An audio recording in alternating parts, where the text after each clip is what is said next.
Good evening, London.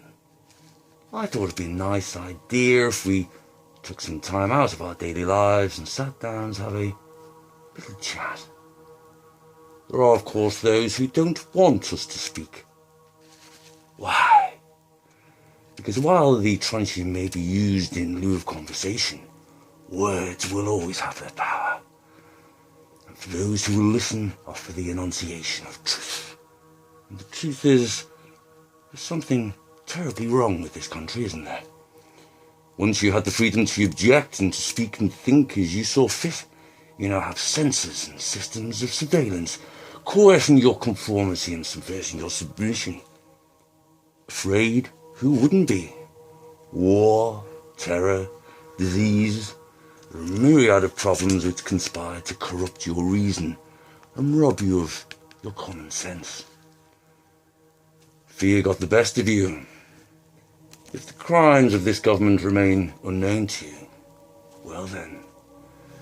But if you see as I see, if you feel as I feel, if you seek as I seek, I ask that you stand beside me.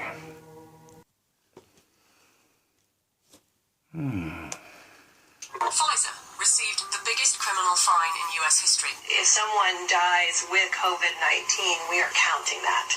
You don't die with an infection. You die from an infection. Fear is a great way to control people, and sometimes people's ability to think for themselves is paralyzed if they're frightened enough.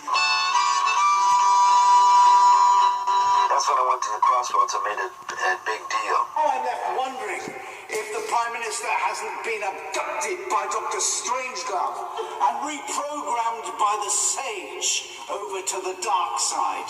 Over to the dark side. To the dark. That's when I went to the crossroads and made a big deal. A panel of medical experts concluded that Pfizer had violated international law.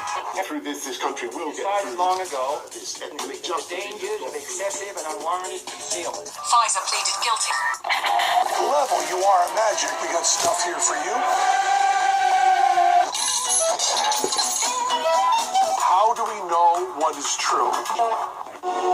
Fear became the ultimate tool of this government, and Avian flu all summer. Outside the quarantine zone, a new airborne pathogen has killed 27 people. Can you believe this shit pudding. However, the true goal of this project is power. Complete and total hegemonic domination. Imagine the virus. But if your ultimate goal is power, how best to use such a weapon suggests that their target should not be an enemy of the country, but rather the country itself. Fueled by the media, fear and panic spread quickly, fracturing and dividing the country until at last the true goal comes into view. And not long after the election, lo and behold, a miracle. Some believed it was the work of God himself, that it was in a pharmaceutical company, that it was in a pharmaceutical company, that it was in a pharmaceutical company controlled by certain party members that made them all obscenely rich. But the end result, the true genius of the plan was the fear. I want anyone caught with one of those masks arrested. As well, and it's a person kind of awakening people to an idea, and then it's the people who take the idea on and make it a reality. It's really a meditation on what happens when a government pushes people too far. It's a warning, it's a pretty ancient warning about the function of government and its responsibility towards its citizens.